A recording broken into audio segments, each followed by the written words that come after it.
Ei, som, aleluia. Meus queridos, graça e paz, amém? Quem está feliz com Jesus aí? Aleluia.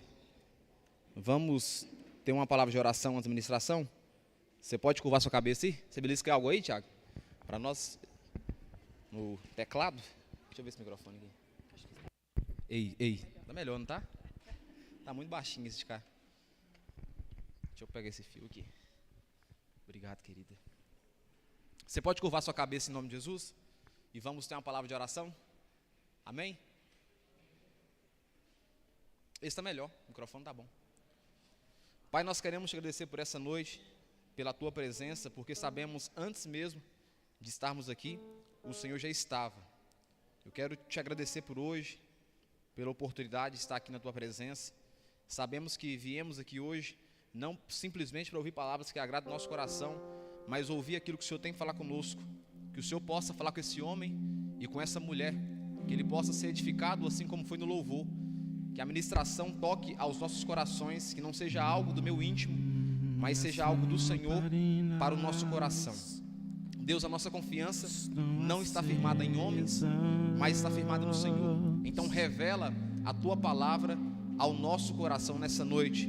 O Senhor tem liberdade para falar conosco. Então fala, ó Espírito Santo de Deus. É a oração que eu faço em nome de Jesus. Amém e amém, para a glória de Deus Pai. Amém, queridos? Tempinho gostoso, não é frio? Glória a Deus por isso. Quero que você abra a tua Bíblia em Gênesis capítulo 2, versículo 7. Eu tenho a palavra de Deus para o seu coração hoje. Quem está feliz com Jesus aí? As crianças laninas já podem subir para a salinha em nome de Jesus. Eu queria falar de um assunto que Deus colocou no meu coração para trazer hoje, muito importante, e nós vamos analisar aqui um tempinho. Nós temos um pouco de tempo aqui, e eu quero trazer ao seu coração algo edificante nessa noite. Fala assim comigo: o preço de confiar nas promessas de Deus. Existe um preço que precisa ser pago para confiar nas promessas de Deus. A palavra de Deus garante que Ele é homem que não se arrepende, é homem que não mente, é homem que não volta atrás da sua palavra. Mas existe um preço, não é mesmo, Du?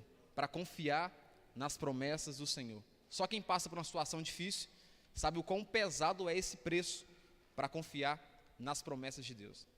E eu queria falar com você, observando essa perspectiva do preço de confiar nas promessas de Deus. Nós temos a garantia pela palavra que Ele não se arrepende, Ele não mente, Ele não volta atrás, mas o tempo de Deus, Ele é diferente do nosso tempo, e é nesse intervalo que o nosso coração fica conturbado, preocupado, como Deus irá operar, a maneira que irá agir, né? Eu queria, antes de abrir em Gênesis 2:7, te explicar um pouquinho sobre o que nós somos formados. Fala assim comigo: tricotomia. O que é a tricotomia? É o corpo, a alma e o espírito do homem. A definição de corpo é a parte bruta do homem, que se constitui de elementos químicos da terra, como o oxigênio, o carbono, o hidrogênio, o nitrogênio, o cálcio, o fósforo, o potássio, o enxofre, o sódio. São elementos em proporções menores, que fazem parte dessa parte física. Então, o corpo é essa matéria bruta, essa matéria, esse boneco. Gênesis 2:7 é o texto que fala sobre isso. Leia comigo lá. Diz o seguinte: então, o Senhor Deus formou o homem do pó da terra. Ele soprou nas narinas o fôlego de vida, e o homem tornou um ser o quê? Vivente. Então, esse texto aqui é o texto que define que a primeira parte do corpo do homem é essa matéria bruta, né? Corpo do homem, matéria bruta, corpo.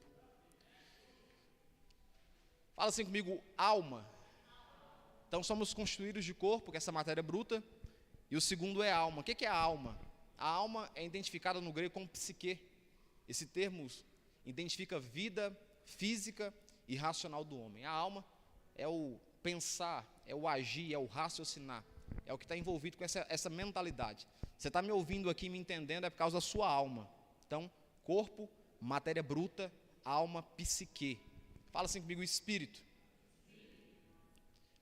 Espírito é a parte pneuma. O que é o espírito do homem? O espírito é a vida imortal do homem. Fala assim comigo, o espírito, mais forte, é a vida imortal do homem. As duas definições você se encontra em Deuteronômio 4:29. Deuteronômio 4:29, que diz o seguinte: de lá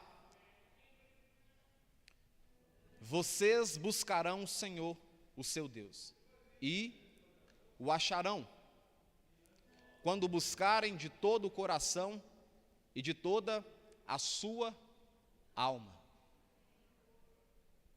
Eclesiastes 12:7 diz o seguinte: e o pó volte à terra de onde veio, e o espírito volte a Deus que o deu. Ou seja, o espírito mesmo, ele tem fim, mas a alma não. Repita assim comigo para frisar na sua cabeça: consciência do mundo externo. Fala, consciência do mundo externo. Corpo. Amém? Consciência própria. Alma. Consciência de Deus. Espírito. Por que eu quis trazer isso para você?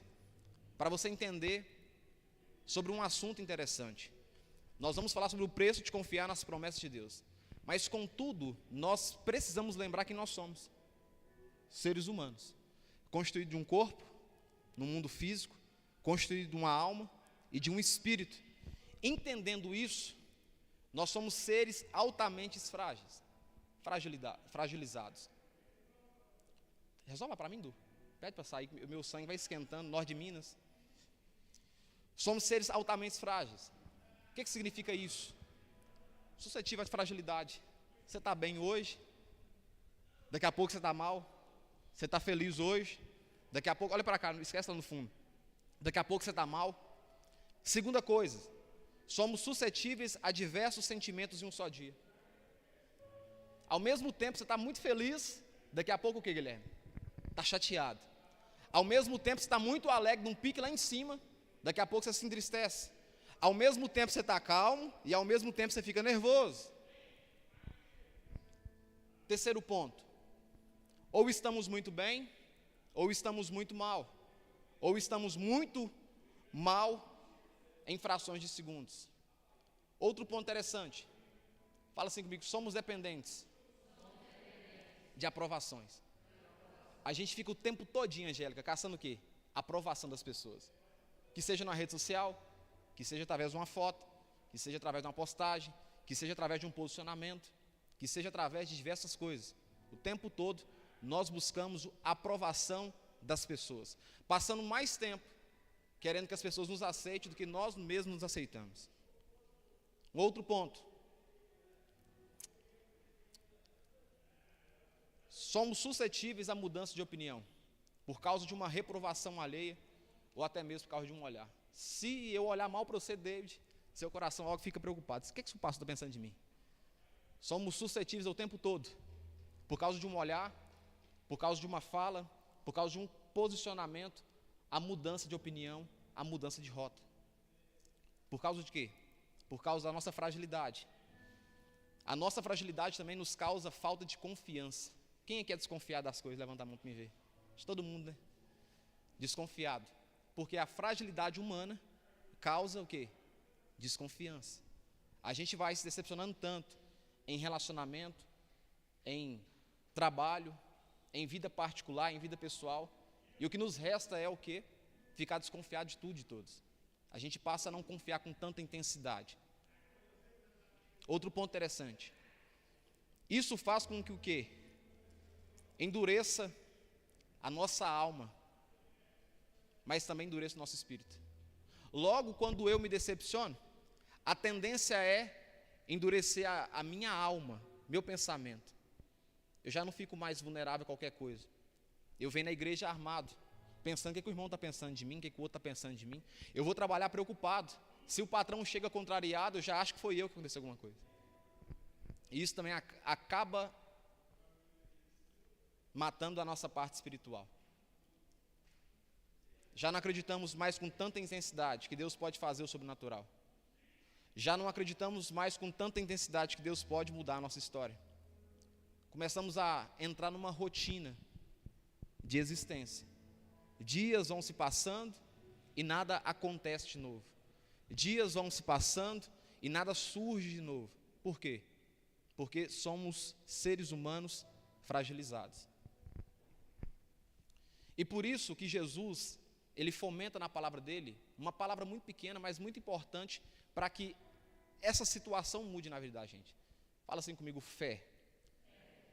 Fé é a ferramenta que muda toda essa estação ruim das nossas vidas. A fé.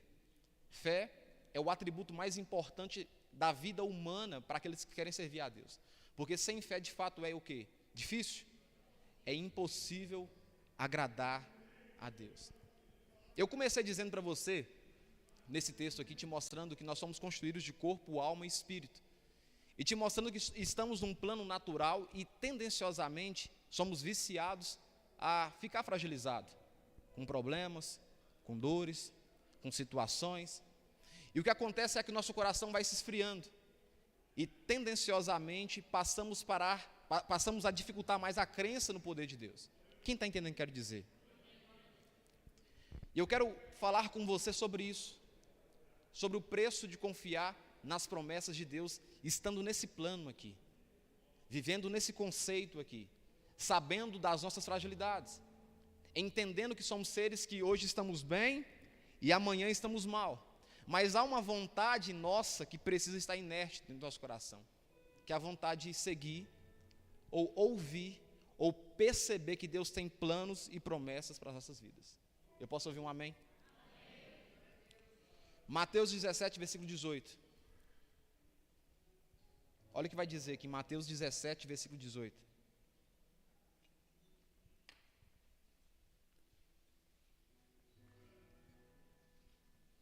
Aleluia. Mateus capítulo 17, versículo 18 diz o seguinte: E Jesus repreendeu o demônio, e este saiu do menino, e desde aquela hora o menino ficou curado. Então, os discípulos, aproximando-se de Jesus, perguntaram em particular: Por que motivo não pudemos expulsá-lo? E Jesus respondeu: Qual que é o motivo? Por causa da pequenez da fé que vocês têm. Pois em verdade lhe digo que se tiverem fé como um grão de mostarda, dirão a este monte: mude-se daqui para lá, e ele mudará. Nada lhe será impossível. Esse texto em específico aqui, que Jesus está falando com os discípulos, ele está trazendo à luz a fragilidade humana, falta de fé. Jesus toca no cerne, vai lá no finalzinho assim e fala assim: ó, o que atrapalha vocês de me servirem, das coisas espirituais e sobrenaturais acontecerem, é porque falta fé no coração de vocês. Nessa ocasião aqui era para expulsar um demônio, eles ficaram com medo, e Jesus expulsa o demônio e eles perguntam: Jesus, por que o Senhor conseguiu fazer isso? Jesus fala: eu consegui porque eu usei o atributo da fé. Vocês não conseguiram porque vocês não usaram o atributo da fé. O que isso significa aqui para nós? Significa que Jesus revela através da palavra que a maior fragilidade humana é a falta de fé. A falta de fé faz com que a gente não tome decisões importantes. A falta de fé faz com que o nosso coração fique atribulado. Isso não acontece só com você, acontece com o irmão do seu lado e acontece comigo também. Porque Jesus diz: se tiveres fé com o tamanho de um grão de mostarda, vocês vão dizer para esse monte: sai daqui e vai para lá, e o monte vai sair de lá e vai vir para cá. Por que Jesus fala isso em específico? Tamanho de um grão de mostarda. Porque Ele sonda os nossos corações e Ele conhece as nossas fragilidades. Ele sabe que em momentos de tribulações, de dores, a tendência nossa é o quê? Desesperar, desacreditar e não confiar. Quem está entendendo o que eu quero dizer aqui? Hebreus 11:5 diz o seguinte: de fato, sem fé, não é difícil não, é impossível agradar a Deus. 2 Coríntios capítulo 5, versículo 7, é um outro texto muito conhecido e muito recitado, e recitado com facilidade, mas eu creio que é muito difícil colocar ele em prática. Porque o texto fala o seguinte, olha, porque andamos por fé e não pelo que vemos. Ler esse texto na Bíblia é lindo demais, mas colocar esse texto em prática é muito difícil. É ou não é, Cenas? Quando a doença chega e bate na porta, você fala, cara, tem que andar agora é por fé, não é por vista. O médico deu um resultado ruim, o laudo trouxe um resultado ruim, e o que nos resta é oração e crença que Jesus vai fazer alguma coisa. Observando esse texto aqui, lendo apenas, porque andamos por fé e não pelo que vemos, é lindo demais, irmãos, fácil demais. Mas quando o problema bate na porta, e quando a circunstância, o gigante vem e bate na porta, e quando estamos prestes a perder um trabalho de forma injusta, e quando a doença vem, a tendência do nosso coração é, nesse momento o que, Bruno? Ficar ansioso, preocupado com o resultado final. E eu queria falar com você sobre isso aqui agora. Trabalhei esse ponto todinho para chegar aqui agora. Qual que é o preço de confiar nas promessas de Deus? Pergunta para o irmão do seu lado, qual que é o preço? Mais forte, qual que é o preço de confiar nas promessas de Deus? Existe um preço, e esse preço não é tão barato assim. É um preço muito alto. Nós temos a garantia que Ele vai fazer, mas de que forma? De que maneira? Quando que é? Porque o que nos mata, o que nos corrói por dentro é o quê? Ansiedade. Vai sair uma promoção no trabalho, você vai receber aquela promoção, mas se não te der para você a data específica, você morre por dentro. Meu Deus do céu, eu não durmo. Que dia que essa bênção chegar para mim? Então a ansiedade, ela ataca o nosso coração, e mesmo tendo uma promessa de Deus garantida, sofremos ansiedade. Quem lembra de Jesus no Getsemane? O que gerou no coração de Jesus quando estava próximo à cruz do Calvário? O quê? Ansiedade, preocupação, que ele chega a dizer, Senhor, meu Pai, se possível for, afasta de mim esse cálice. Até Jesus, na parte humanamente falando, sofreu as dores da ansiedade, por algo que ele sabia que iria acontecer, porque ele recebe uma promessa que viria à terra, para doar e para salvar a humanidade. Mas mesmo ele sabendo disso, sofreu ansiedade na parte humana, na cruz do Calvário. Vai comigo em João capítulo 11, versículo 1.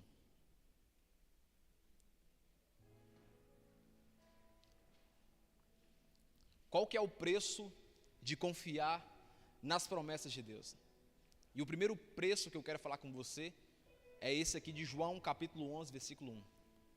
Repita assim comigo, não é no nosso tempo. O primeiro preço é entender que não é no nosso tempo. A palavra de Deus traz o entendimento que o tempo de Deus é diferente do nosso tempo. O tempo humano é chamado de Cronos, que é essas 24 horas que nós temos, e o tempo de Deus é chamado de Kairos, ou seja, tempo perfeito em grego.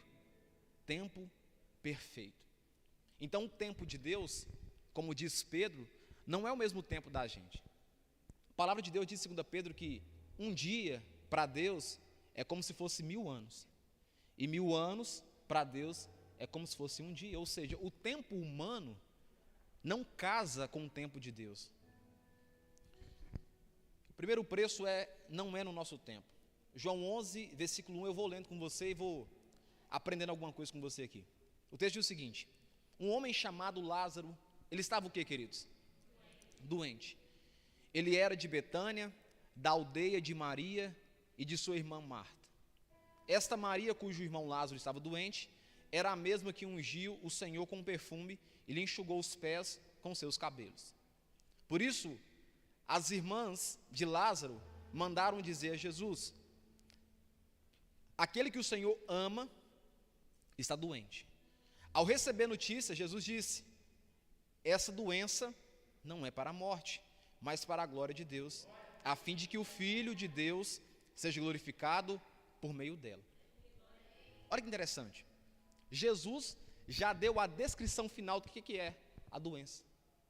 Jesus simplesmente já jogou a palavra: olha, fica tranquilo, essa doença que aconteceu com Lázaro aí, não é para a morte, mas é para que o nome do meu Pai seja glorificado. Ele já assinou aqui a carta, dizendo qual que é o objetivo da doença. Quem está entendendo? Volta comigo no texto. Versículo 4. Espera aí, versículo, é o 3 ou 4? 5. Ora, isso mesmo. Ora, Jesus amava Marta e a irmã dela, e também a quem? A Lázaro. E quando soube que Lázaro estava doente, ainda demorou 2 dias no lugar onde estava. Ele soube da notícia de Lázaro morto, doente, e ficou lá, sem fazer nada. Versículo 7. Depois disse aos de seus discípulos: vamos outra vez para a Judéia. Os discípulos disseram: mestre, ainda há pouco os judeus queriam apedrejá-lo, e o Senhor quer voltar para lá? Jesus respondeu: não é verdade que o dia tem 12 horas? Se alguém andar de dia, não tropeça, porque vê a luz deste mundo. Mas, se andar de noite, tropeça, porque nele não há luz. Tendo dito isso, acrescentou: nosso amigo Lázaro adormeceu, mas vou despertá-lo. Então os discípulos disseram: Senhor, se dorme, estará salvo. Jesus falava da morte de Lázaro, mas eles pensavam que tivesse falado de repouso e sono. Então Jesus lhe disse claramente, fala assim comigo: Lázaro morreu. Olha o versículo 15. Por causa de vocês, me alegro de que não estivessem lá, para que vocês possam crer. Mais uma vez, Jesus aqui está revelando o motivo a qual Lázaro adoeceu e ele não foi suprir as necessidades antes. Aí ele fala o seguinte: olha, mas vamos até ele. Versículo 16. Então Tomé, chamado Dídimo, disse aos outros discípulos: vamos também nós para morrer com o mestre. Versículo 17. Quando Jesus chegou, encontrou Lázaro, já o que, queridos? Sepultado, há 4 dias. Ora, Betânia ficava a mais ou menos 3 quilômetros de Jerusalém. Muitos dos judeus vieram visitar Marta e Maria, a fim de consolá-las por causa do seu irmão. Marta, quando soube que Jesus estava chegando, foi encontrar-se com ele, e Maria, porém, ficou sentada em casa. Olha o versículo 21, que é importante. Então, Marta disse a Jesus: se o Senhor estivesse aqui, o meu irmão não teria morrido. Olha a palavra de Marta dizendo para Jesus: se o Senhor tivesse chegado um tempo certo, o meu irmão, a quem tu amas, não teria morrido. Perceba que ela recebeu uma palavra antes de Deus garantindo o quê? Que aquela morte não iria acontecer, que o problema que estava acontecendo com Lázaro era para glorificar o nome do Senhor. Só que a ansiedade no coração de Marta fez com que o quê? Ficasse cega para as palavras do Senhor. E ela queria que o Senhor fizesse um milagre na vida do irmão, mas além de querer, ela queria colocar o tempo para Deus fazer o milagre. Só que entenda uma coisa, e fique bem claro para nós aqui nessa noite: Deus não respeita o seu tempo. Deus não se prende ao seu tempo. Deus não respeita o tempo humano. Na verdade, a ordem humana é respeitar o tempo de Deus, porque a vontade de Deus ela é boa, perfeita e agradável. Tem coisa que eu achava que era boa para mim ontem, que se acontecesse seria péssimo para o meu futuro. Tem coisa que eu acho que é bom para mim amanhã e não é. É por isso que nós precisamos entender o seguinte: precisamos aprender a respeitar o tempo de Deus. Você pode repetir isso para você: eu preciso aprender a respeitar o kairós de Deus, o tempo perfeito. Nós enxergamos até aqui, irmãos, ó, nesse ângulo aqui. O nosso Deus enxerga lá na frente. Você está achando que o negócio é bom para você, daqui a pouco é ruim. Deus já viu esse trem há muito tempo antes. Versículo 22. Mas também sei que mesmo agora, tudo que o Senhor pedir a Deus, Ele concederá. Jesus disse a ela: o seu irmão há de ressurgir. Ao que Marta respondeu: Eu sei que ele há de ressurgir na ressurreição, no último dia. Olha a falta de esperança de Marta revelada aqui. Então Jesus declarou: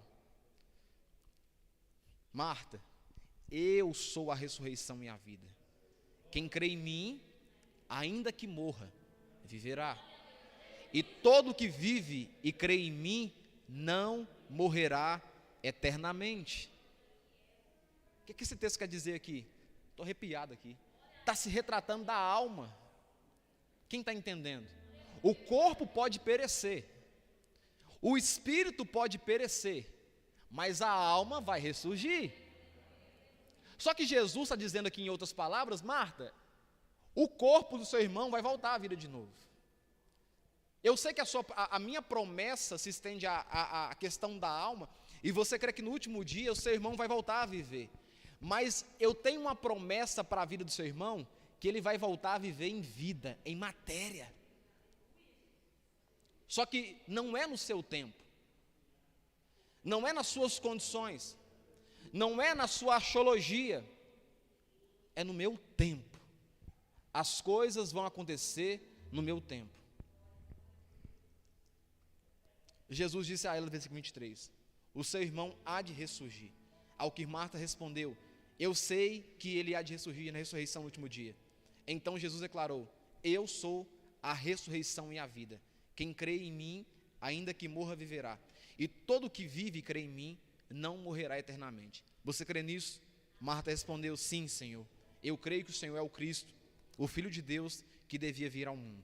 Depois disso, Marta foi chamar Maria, a sua irmã, e lhe disse em particular: o mestre chegou e está chamando você.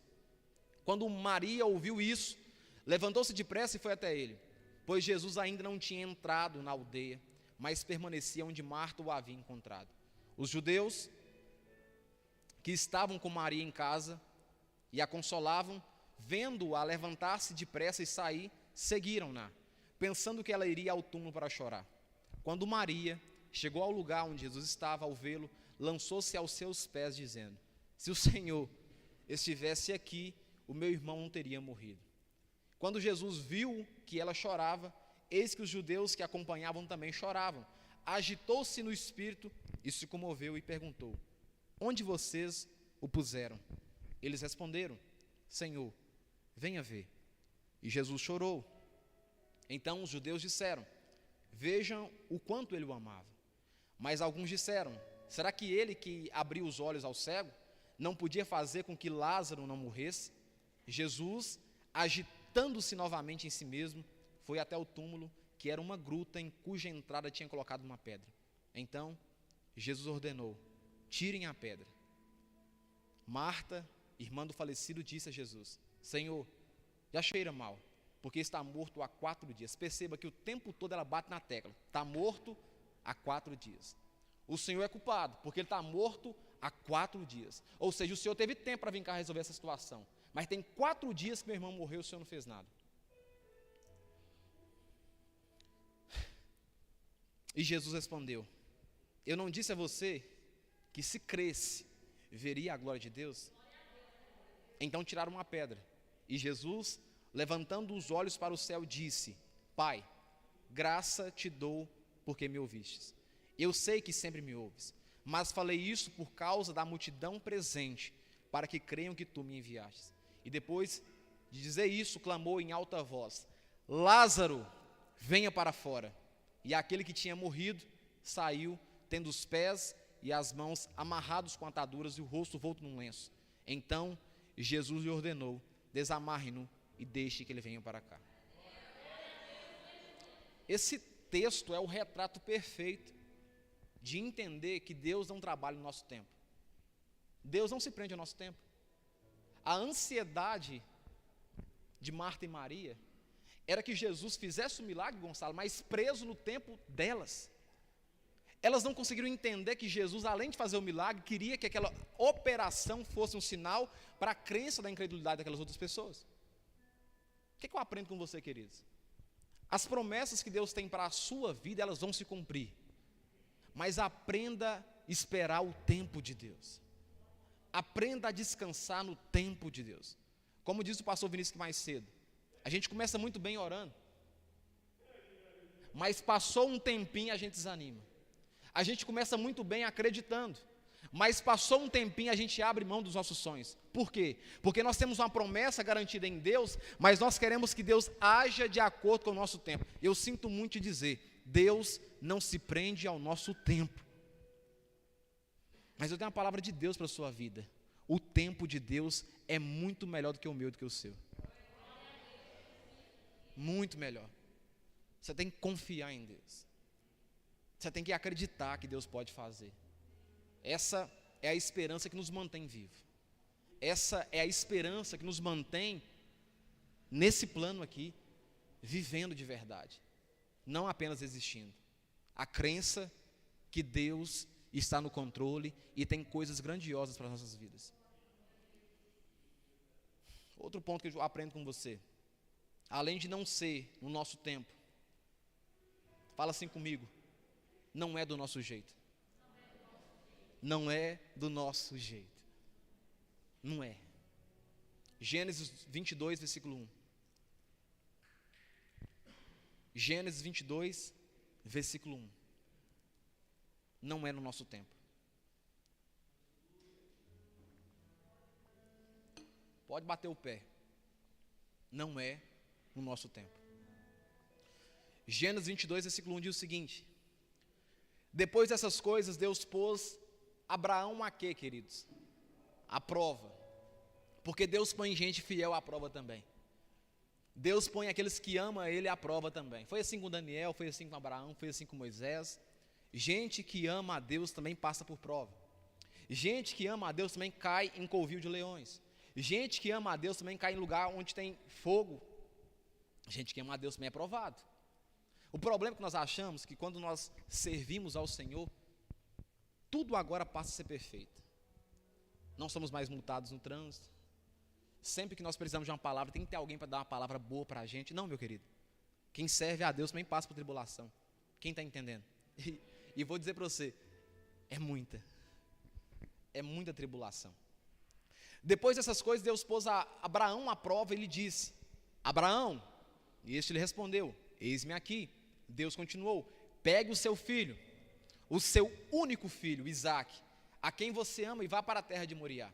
Ali ofereça-o em holocausto sobre um dos montes que eu lhe mostrar. Imagina o impacto desse pai ouvindo que Deus havia dado uma ordem para pegar o único filho, filho da velhice, para sacrificar no altar ao Senhor. Guilherme, lendo esse texto aqui, sentado numa cadeira vermelha, com um clima arrumadinho, tudo arrumadinho, uma igreja, é fácil demais. Mas Gonçalo, imagina viver essa estação. Deus dizendo para você: Gonçalo, pega a sua filha, leva ela no monte e ofereça ela em sacrifício a mim. E perceba uma coisa, Abraão não tinha pecado não, irmão. Abraão não tinha feito nada assim escandaloso. A única coisa que Abraão tinha feito era dado prioridade no seu coração para cuidar de seu filho. E acabou não dando mais atenção às coisas de Deus. Mas Abraão não tinha feito nada terrível, não. Quem está entendendo? E Deus resolve fazer o quê? Vou colocar Abraão na prova. Ofereça-o em local sobre um dos montes que eu lhe mostrar. Versículo 3. Na manhã seguinte, Abraão levantou-se de madrugada. E tendo preparado o seu jumento, levou consigo 2 dos seus servos e Isaque, o seu filho. Rachou a lenha para o holocausto e foi para o lugar que Deus lhe havia indicado. E no terceiro dia, Abraão ergueu os olhos e viu um lugar de longe. Eu imagino o terror que estava no coração desse moço.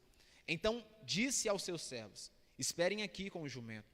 Eu e o rapaz iremos até lá.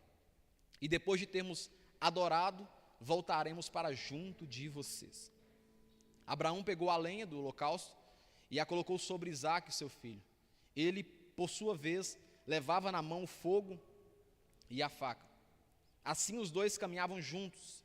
Isaque rompeu o silêncio e disse a Abraão, seu pai: meu pai. Abraão respondeu: eis-me aqui, meu filho. Isaque perguntou: eis aqui o fogo e a lenha, mas onde está o cordeiro para o holocausto? Quando eu leio esse texto aqui, eu imagino o terror que estava no coração desse pai aqui. O filho mais o pai ficou o tempo todinho calado. Pega a faca, pega os gravetos, tá a pedra o local está posto, está tudo arrumado. E aí o filho resolve romper aquele silêncio. Papai, tá achando engraçado, pai? Uai, a faca está aqui, os gravetos estão aqui, a pedra está aqui. Mas e o sacrifício? Qual que é a resposta desse moço aqui? Deus proverá. Sabe o que eu vejo quando ele fala isso aqui? Eu vejo uma angústia muito grande. Eu vejo um medo terrível. Sabe por quê? Porque a única palavra que ele tem é: Deus proverá. Ele não tem uma palavra de conforto. Ele não tem uma palavra de vitória. A única palavra que ele tem é: meu filho, eu não sei o que irá acontecer, mas a única coisa que eu sei é que Deus proverá.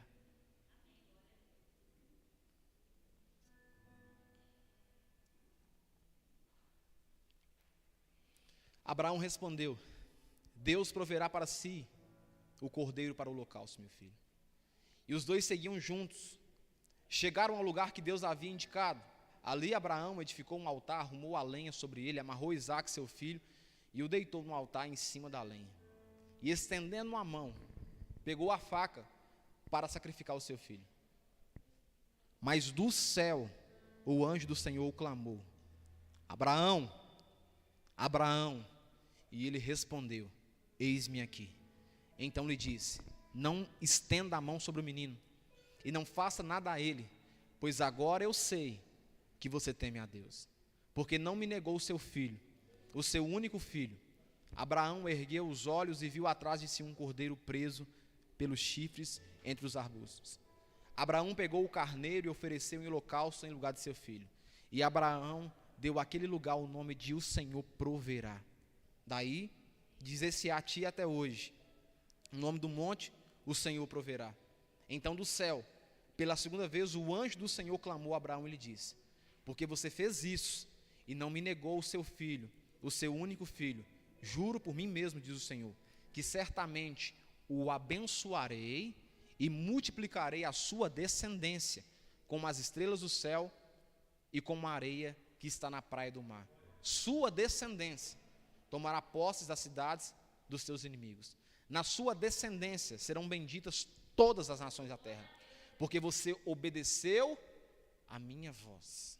Então Abraão voltou para onde estavam os seus servos, e juntos foram para Berseba, onde fixou a sua residência. Qual que é o preço de confiar nas promessas de Deus? É entender que não é do nosso jeito. É entender que não é da nossa forma, nem do nosso tempo. É entender que nessa situação esse moço estava disposto a sacrificar o que era mais importante para ele, que era a existência do seu filho. E a única coisa que restava para ele não era saber que Deus tinha uma promessa, mas era como Deus ia operar. E quando ele está prestes a fazer aquilo que Deus mandou, Deus fala com ele: pode parar. Eu vi a intensidade do seu coração. Sabe, meus queridos, existem promessas para nós, grandes promessas para nós. Mas eis o intento do nosso coração: aprender a confiar e aprender a esperar de Deus uma resposta. Estou acabando aqui já. Fala assim comigo: qual que é o preço de confiar nas promessas de Deus? Fala assim comigo: é entender que não é da nossa forma. Mateus 14, 22 diz o seguinte: logo a seguir Jesus fez com que os discípulos entrassem no barco e fosse adiante dele para o outro lado, enquanto ele despedia as multidões. E tendo despedido as multidões, ele subiu ao monte a fim de orar sozinho. Ao cair da tarde, lá estava ele só. Entretanto, os barcos já estavam longe, a uma boa distância da terra, açoitados pelas ondas, porque o vento era contrário. De madrugada, Jesus foi até onde estavam andando sobre o mar. Os discípulos, porém, vendo-o andar sobre o mar, ficaram apavorados e disseram: é um fantasma. E tomados de medo, gritaram. Mas Jesus imediatamente lhe disse: coragem, sou eu, não tenha medo. Então Pedro disse: se é o Senhor mesmo, mande que eu vá até aí andando sobre as águas. Fala assim comigo, então Pedro disse. Foi Jesus que disse? Não, foi Pedro que disse. Pedro se autoconvidou para andar sobre as águas. Pedro se auto-ofertou para andar sobre as águas. Jesus não chamou dele, não. Na oferta que ele dá, Jesus o chama. Mas quem ofertou para andar sobre as águas foi o próprio Pedro. Se é o Senhor mesmo, mande que eu vá até aí, andando sobre as águas. Aí Jesus disse o quê? Depois da proposta: venha. E Pedro, descendo do barco, andou sobre as águas e foi até Jesus. Reparando, porém, na força do vento, ele teve o quê? Porque não é da nossa forma. Não era da nossa forma. Jesus não havia chamado Pedro para andar sobre as águas. Pedro se ofertou. Jesus vinha andando sobre as águas para ir de encontro a quem? A eles. Mas Pedro vendo, mas os discípulos, pensou, é um fantasma. Aí o Senhor fala, não é um fantasma, não, sou eu. Aí Pedro, Senhor, me convida para andar com você? Me chama para acessar onde o Senhor está? O que é que Pedro faz aqui? Ele se oferta. Só que entenda uma coisa, Edilane, emocionalmente Pedro não estava preparado para acessar aquelas águas. Por quê? Por quê? Não era o tempo dele. Não era o tempo dele. Não era a ocasião perfeita para ir. Eu sei que esse mesmo texto dá margem para a gente entender outras coisas, mas dá para entender isso também. Não era a forma como Pedro deveria ir. E ele se oferta. É o que acontece. Versículo 28. Se é o Senhor mesmo, mande que eu vá até aí, andando sobre as águas. Versículo 29. Jesus disse, venha. E Pedro, descendo do barco, andou sobre as águas e foi até Jesus. Reparando, porém, na força do vento, ele teve o quê? Ação humana. O espírito com medo. A parte humana com medo. E começando a afundar, gritou, salva-me, Senhor. E prontamente Jesus, estendendo uma mão, segurou e disse, homem fragilizado, homem de pequena fé, por que você duvidou? Subindo ambos para o barco, o vento cessou, e os que estavam no barco o adoraram, dizendo, verdadeiramente, o Senhor é o Filho de Deus. O que eu aprendo com você? O preço de confiar nas promessas de Deus é entender que não é da nossa forma. Não é da nossa forma, não é do nosso jeito e não é do nosso tempo. Você pode ficar de pé em nome de Jesus?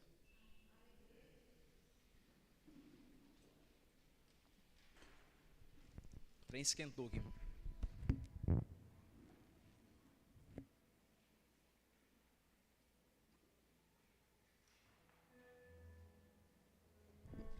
Eu quero ler com você um texto para a gente finalizar esse culto.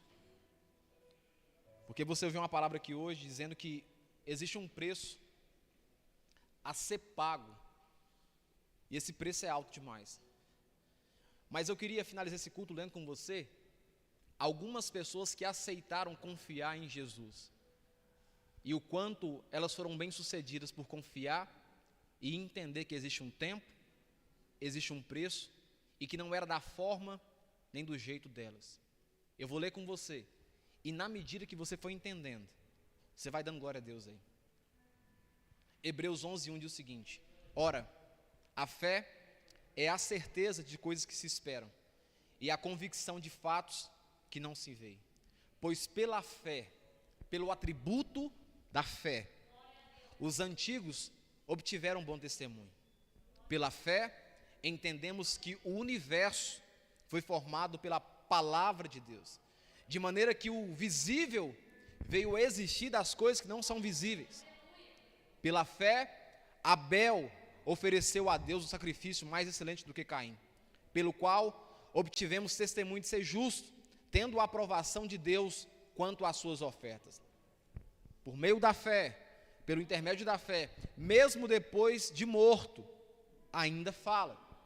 Pela fé, Enoque foi levado a fim de não passar pela morte, não foi achado porque Deus o havia levado, pois antes de ser levado, obteve o testemunho de que havia agradado a Deus. De fato, absolutamente de fato. Sem fé é impossível agradar a Deus, porque é necessário que aquele que se aproxima de Deus creia que Ele existe e que recompensa os que os buscam. Pela fé, Noé, divinamente instruído a respeito de acontecimentos que ainda não se viam, e sendo temente a Deus, construiu uma arca para a salvação de sua família. Assim, ele condenou o mundo e tornou herdeiro da justiça que vem da fé. Pela fé, Abraão, quando foi chamado, obedeceu, a fim de ir para um lugar que devia receber como herança, e partiu sem saber para onde ia. Pela fé, peregrinou na terra das promessas, como em terra alheia, habitando em tendas com Isaque e Jacó, herdeiros com ele da mesma promessa, porque Abraão aguardava a cidade que tem fundamentos, da qual Deus, ele é o arquiteto e construtor. Pela fé, também a própria Sara, apesar de não poder ter filhos e já ser idosa, recebeu poder para ser mãe, pois considerou fiel aquele que havia feito a promessa. Por isso, também de um só homem, praticamente morto, saiu uma posteridade não numerosa como as estrelas do céu, inumerável como a areia que está na praia do mar. Todos estes morreram na fé. Todos estes morreram na fé. Não obtiveram as promessas. Fala assim comigo, todos estes morreram na fé. Não obtiveram as promessas, mas viram-nas de longe e se alegraram com elas, confessando que eram estrangeiros e peregrinos na terra. Porque os que falam desse modo manifestam e estão procurando uma pátria. E se na verdade se lembrassem daquela de onde saíram, teriam oportunidade de voltar. Mas agora desejam uma pátria superior, isto é, celestial. Por isso Deus não se envergonha deles, de ser chamado o seu Deus, porque lhes preparou uma cidade. Pela fé, Abraão, quando posto à prova, ele ofereceu a Isaque. Aquele que acolheu as promessas de Deus, estava a ponto de sacrificar o seu único filho, do qual havia sido dito, a sua descendência virá por meio de Isaque. Abraão considerou que Deus era poderoso, até para ressuscitar Isaque dentre os mortos, de onde também, figuradamente, o recebeu de volta. Pela fé, igualmente Isaque abençoou Jacó e Esaú, a respeito de coisas que ainda estavam para vir. Pela fé, Jacó, quando estava para morrer, abençoou cada um dos seus filhos de José, e apoiando sobre extremidade do seu bordão, adorou a Deus. Pela fé, José aproximou do seu fim, e fez menção do êxodo dos filhos de Israel, bem como deu ordem a respeito de seus próprios ossos. Pela fé, Moisés, depois de nascer, foi escondido por seus pais durante 3 meses, porque viram que era um menino bonito e não temeram o decreto do rei. Pela fé, Moisés, sendo o homem feito, recusou ser chamado de filho da filha de Faraó, preferindo ser maltratado junto com o povo de Deus e usufruir prazeres transitórios do pecado. Ele entendeu que ser desprezado por causa de Cristo era uma riqueza maior do que os tesouros do Egito, porque contemplava a recompensa. Pela fé, Moisés abandonou o Egito, não ficando amedrontado com a ira do rei, pois permaneceu firme com o que vê aquele que é invisível. Pela fé, celebrou a Páscoa e o derramamento do sangue, para que o exterminador não tocasse nos primogênitos israelitas. Pela fé, os israelitas atravessaram o mar vermelho como por terra seca. Quando os egípcios tentaram fazer o mesmo, foram engolidos pelo mar. Pela fé, ruíram as muralhas de Jericó, depois de rodeadas por 7 dias. Pela fé, Raabe, a prostituta, não foi destruída com os desobedientes, porque acolheu os espias com paz. E o que mais direi? Certamente me faltará o tempo necessário para falar de Gideão, de Baraque, de Sansão, de Jefité, de Davi, de Samuel e dos profetas, os quais por meio da fé conquistaram reinos, praticaram a justiça e obtiveram promessas, fecharam a boca de leões, extinguiram a violência do fogo, escaparam de ser mortos à espada, das fraquezas tiraram a força, fizeram-se poderosos na guerra, puseram em fuga exércitos estrangeiros. Mulheres receberam pela ressurreição os seus mortos. Alguns foram torturados, não aceitando o seu resgate, para obterem superior ressurreição. Outros, por sua vez, passaram pela prova de zombarias e açoites, sim, até de algemas e prisões. Foram apedrejados e cerrados ao meio, mortos ao fio da espada. Andaram como peregrinos, vestidos de peles de ovelha e de cabras. Passaram por necessidades, foram afligidos e maltratados. O mundo não era digno deles. Andaram errantes pelo deserto, pelos montes, pelas covas, pelos astros da terra. Todos estes, mesmo tendo obtido bom testemunho por meio da fé, não obtiveram a concretização das promessas, porque Deus tinha previsto algo melhor para nós, para que eles, sem nós, não fôssemos aperfeiçoados.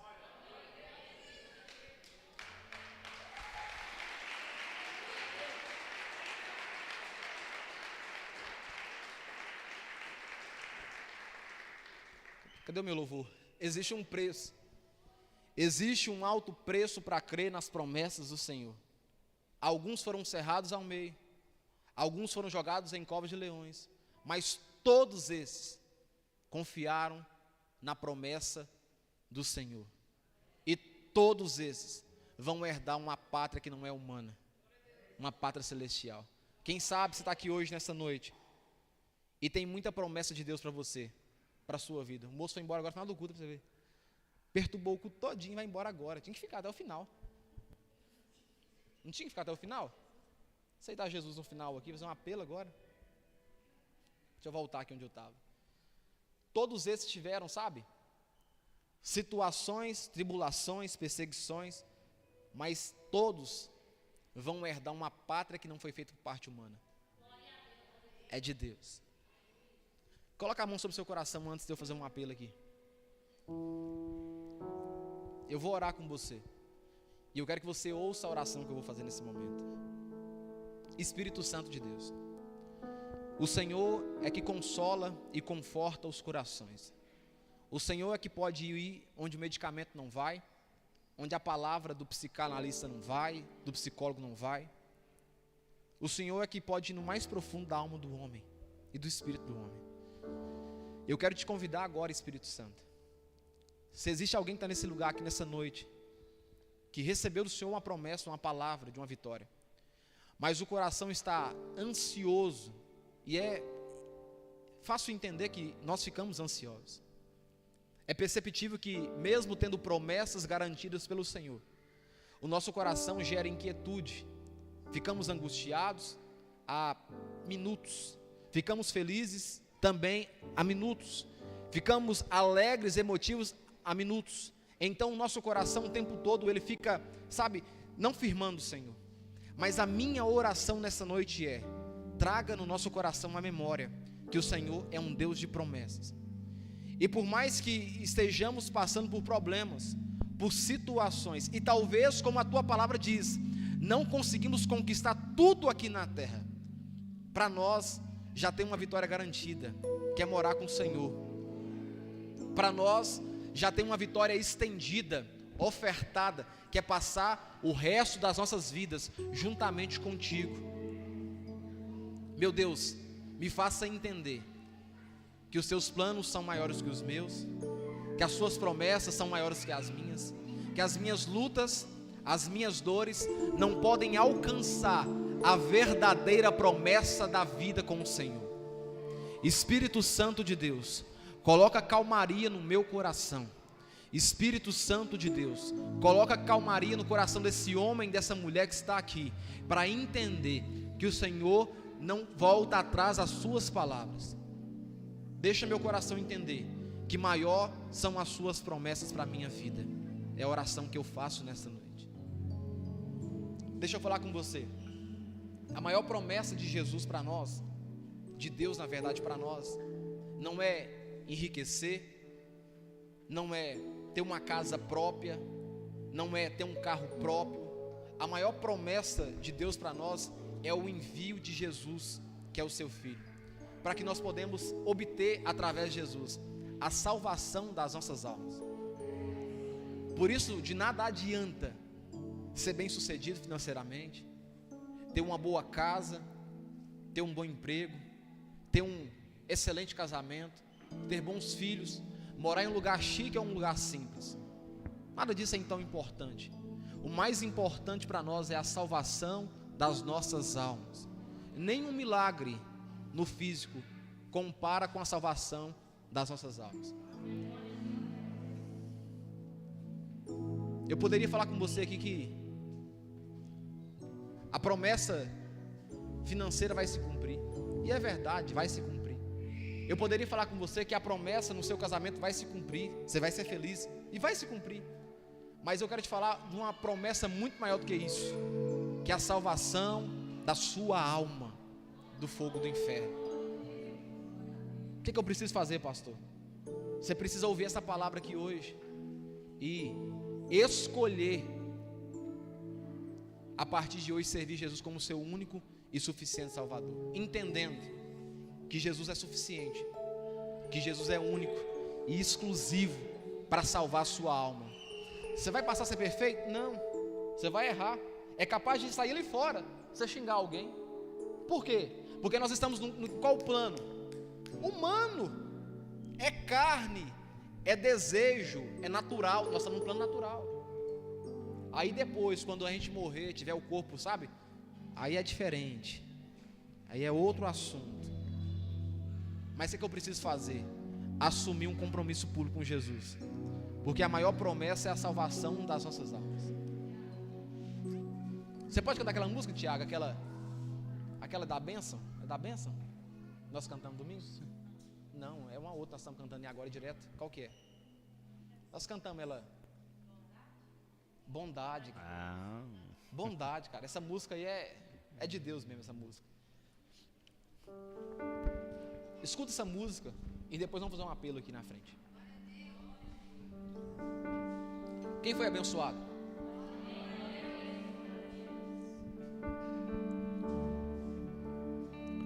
Deixa o Espírito Santo falar com você. Deus, tua graça nunca falha. Olha que palavra. Todos os dias música, né? Eu estou em suas mãos. Olha que detalhe. Desde quando me levanto até eu me deitar, eu cantarei da bondade de Deus. O cantar é pronunciar, é falar. Olha o que eu falo.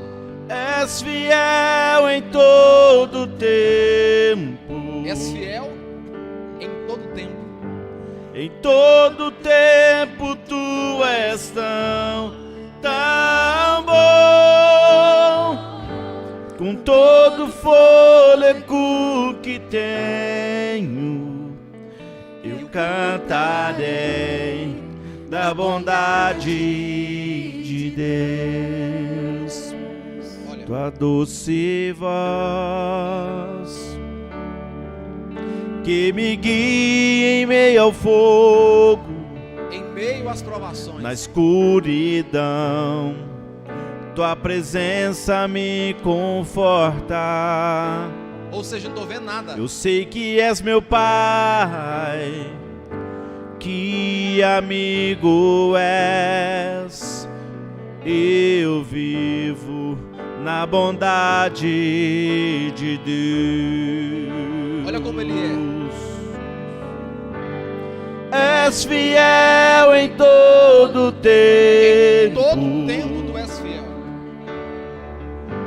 Em todo tempo tu és tão bom. Com todo fôlego que tenho, eu cantarei a bondade de Deus. Tua bondade me seguirá, Senhor. tua bondade me seguirá, Senhor. Me rendo a ti, te dou meu ser, entrego tudo a ti. Tua bondade me seguirá, Senhor. Tua bondade me seguirá, Senhor. tua bondade Me seguirá, Senhor. me rendo a ti, te dou meu ser, entrego tudo a ti. Tua bondade me seguirá, Senhor. És fiel em todo tempo. Em todo tempo tu és fiel. Todo tempo tu és tão bom, com todo fôlego que tenho. Eu cantarei Cantarei da bondade a bondade Da bondade de de Deus. Você que está aqui nessa noite, eu quero que você traga à memória as palavras que eu vou dizer aqui agora. Traga à sua memória as seguintes palavras. Imagine que hoje é um dia de decisão na sua vida. Um dia que decide todo o seu destino aqui na terra. Um dia que vai decidir a sua vida para o resto do seu tempo de existência. E aparece para você uma oportunidade de firmar um compromisso ou de receber uma promessa gratuita, que é a salvação da sua vida. Porque entenda uma coisa: esse tempo aqui de vida humana, nesse plano humano, nessa carne, ele é passageiro. Para alguns dura 40 anos, para outros dura 60, 70, mas entendemos que isso aqui vai passar. E esse plano aqui, ele é o plano para decidir o início de um futuro maior. E aí surge para você a oportunidade de hoje de aceitar Jesus como seu único e suficiente Salvador. O que é isso, pastor? É reconhecer Jesus como seu Salvador. É receber a verdadeira promessa entregue aos homens: salvação da alma. E talvez você pense assim: mas eu não preciso disso. Eu acredito em Jesus. Eu gosto de Jesus. O acreditar e o gostar não é suficiente. A palavra de Deus diz que a gente precisa confessar com a nossa boca publicamente, para que os homens possam ver que nós cremos em Jesus. E através dessa atitude, de vir aqui na frente, levantar sua mão e falar: eu aceito a partir de hoje Jesus como meu único e suficiente Salvador, você ganha um passe para a sua vida eterna. Você pode perguntar assim: pastor, mas como que eu sei? Eu acho que eu já sou salvo. Eu vou te perguntar aqui agora: se hoje você morrer, você tem convicção que seria salvo? Que seria livre da punição do inferno? Responda para você mesmo no seu coração aí. Se hoje fosse o seu último dia, o último dia para decidir a sua vida todinha, toda a sua trajetória, você seria salvo, sim ou não?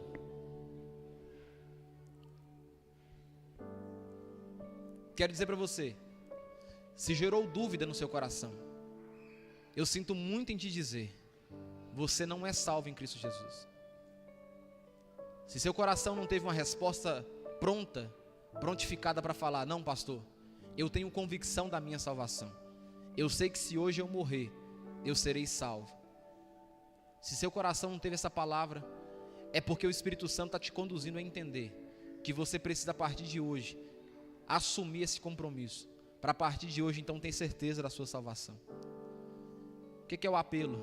O apelo é te chamar para assumir esse compromisso. Existe alguém nessa noite que, escutando essa palavra estava distante dos caminhos do Senhor, ou nunca esteve nos caminhos do Senhor, e quer firmar um compromisso com Jesus, levante sua mão. Nós vamos apenas orar por você e firmar essa aliança em Jesus. Entenda uma coisa, não é com El Shaddai, não é com o pastor, nem com o grupo de louvor, é com Jesus. Existe alguém nessa noite que quer firmar uma aliança com Jesus? Levante sua mão, que nós vamos apenas orar por você. Existe alguém nessa noite? Todo mundo salvo? Todo mundo salvo? Todo mundo salvo? Olha lá. Então, glória a Deus por isso. Aleluia. Está tudo salvo então? Então, coloca a mão sobre o seu coração. Fala assim: és fiel em todo tempo. Todo tempo. Em todo tempo tu és tão bom, com todo fôlego que tem, eu cantarei a bondade de Deus. Aleluia, glória a Deus, amém? Vamos finalizar o culto. Quero deixar só uns avisos para os irmãos. Queridos, amanhã, sexta-feira, temos culto lá no campus Sol Nascente, às 19h30. Domingo, escola bíblica dominical lá no Aprisco, café da manhã, 8h.